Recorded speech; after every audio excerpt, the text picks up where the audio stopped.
এই দৃশ্য চোখে না দেখলে বিশ্বাস করা মুশকিল। হাতের সব কাজ পা দিয়েই করছেন, তাও আবার হাতের চেয়েও নিখুঁতভাবে। পা দিয়ে লিখেই করেছেন মাস্টার্স পাস। এটা অনেক ভালো লাগতো যে আমি পা দিয়ে এতদূর পর্যন্ত আসছি, পা দিয়ে লিখছি, ভালো রেজাল্ট করছি।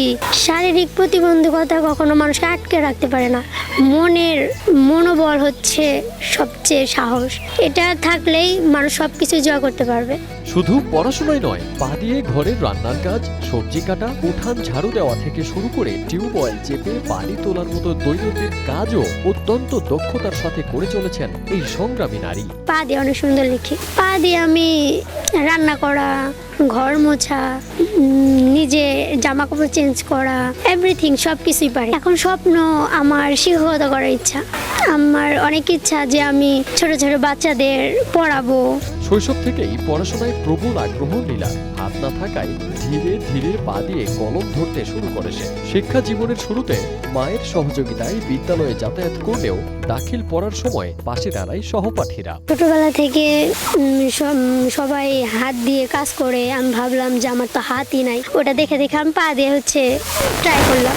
শারীরিক প্রতিবন্ধকতা কখনোই সফলতার অন্তরায় হতে পারে না। বিদ্যালয়ের গণ্ডি পেরিয়ে ফাজিল শেষে সিরাজগঞ্জ আহমেদ কামিল মাদ্রাসা থেকে অর্জিত এই সাফল্যে সেটি প্রমাণ করেছেন সিরাজগঞ্জের নীলা। সবাই হাত দিয়ে অনেক কাজ করতো, পরে আমি দেখলাম যে কেন আমি পারবো না।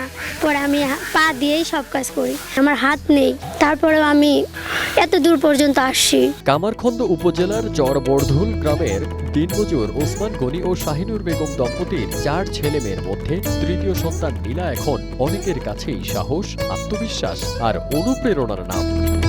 তবে পড়াশোনা শেষ হলেও জীবন যেন এখন থমকে গেছে প্রতিবন্ধকতার বেড়াজালে। উচ্চশিক্ষা অর্জন করলেও মিলছে না চাকরির সুযোগ, আসছে না কোনো বিয়ের প্রস্তাবও। শিক্ষকতাকে নিজের সবচেয়ে পছন্দের পেশা উল্লেখ করে সরকারের কাছে নীলার আকুল আবেদন, তাকে যেন একটি সরকারি চাকরি বা শিক্ষকতা পেশায় কাজের সুযোগ করে দেওয়া হয়। তার বিশ্বাস, এই ছোট্ট সুযোগটি তার দীর্ঘ সংগ্রামের পথ চলাকে পূর্ণতা দেবে। এতদিন পড়াশোনা করছি টিউশনি করে, এখন আমার তো একটা ফিউচার আছে। আমার অনেক ইচ্ছা যে আমি ছোট ছোট বাচ্চাদের পড়াবো, তাদের নতুন ভাবে শিখাবো সবকিছু। যে কোনো একটা প্রতিষ্ঠানে জব হলেই হবে। মেয়েকে নিয়ে চরম দুশ্চিন্তায় থাকা বাবা ওসমান গনি ও মা শাহিনুর বেগমেরও আকুল আবেদন, নিজেদের অবর্তমানে মেয়ের ভবিষ্যৎ সুরক্ষায় যেন তার যোগ্যতার মূল্যায়ন করে একটি চাকরির ব্যবস্থা করে দেওয়া হয়। এখনো চাকরি আমার মেয়ের হয় নাই। আমরা এখানে বেচার আছি, আমরা মারা গেলে আমার মেয়ের দুঃখ, আপনারা দুঃখটা বুঝান, আমার মেয়ে সরকারি চাকরি দেন। দাখিল পর্যন্ত পাস করে কামিল পর্যন্ত পাস করলো, পাও দিয়েই। এখন তার ইচ্ছা যে আমি এখন কি করে খাবো, আমার তো চলার কোনো পথ নেই। নীলার এই দীর্ঘ সংগ্রামের স্বীকৃতি স্বরূপ তার একটি স্থায়ী কর্মসংস্থানের জোরালো দাবি জানিয়েছেন এলাকাবাসীও। যেহেতু প্রতিবন্ধী, তার কোনো নাই, বাবারও অর্থনৈতিক অবস্থা ভালো নাই যে তাকে সেভাবে টাকা দিবে বা সেভাবে বিয়ে শাদী হয়ে দিবে, সেই ব্যবস্থাও তো নাই। তো সেজন্য তার একটা সরকারি চাকরি হলে আমরা ইনশাল্লাহ গ্রাম এলাকার মাসি বা গ্রামের মানুষ দিয়ে একটা ভালো ছেলে দিয়ে আমরা ব্যবস্থা করে দিতে পারবো।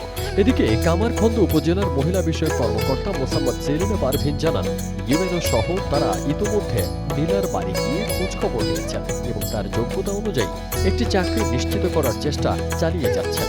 সেই রকম একদম দরিদ্র অবস্থা থেকে পা দিয়ে হলো লিখে মাস্টার্স হলো কমপ্লিট করেছে। আমরা মানবিক হলো দিক বিবেচনা করে আমরা ভাবলাম যে এইরকম অদম্য একটা হলো কাজ হলো করেছে মেয়েটা, তাহলে ওর জন্য একটা চাকরির ব্যবস্থা করে দেওয়ার জন্য আমরা সবাই মিলে চেষ্টা করি। One digital desk.